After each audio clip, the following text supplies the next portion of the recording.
Good morning guys! Update ko lang kayo sa aking bougainvillea. Eto na siya guys! Ito hindi nadiligan kahapon kasi umulan, umambon-ambon kaya hindi ko na tinuloy ang pagdilig. Ayan, medyo nanguluntoy yung dahon.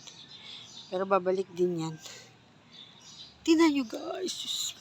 Ang ganda-ganda talaga. Ang ganda na guys. Oh, tingnan nyo oh.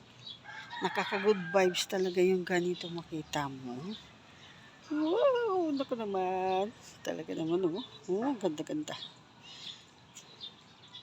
Sobrang saya ko. Tingnan nyo guys, ang ganda.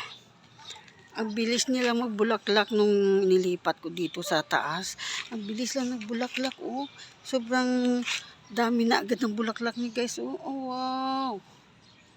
Tingnan ko nga pang thumbnail natin. Ganda. Diba? Ayun guys, update ko lang naman kayo. Naglalaba ako doon. Habang naglalaba ako, kumuha ako ng ma-video ko dito sa taas. Shout out sa lahat. Thank you sa lahat na sumusuporta sa akin. Thank you sa inyo lahat. Ayan lang guys. Update ko lang kayo sa aking bougainvillea. Ganda-ganda. Bye-bye!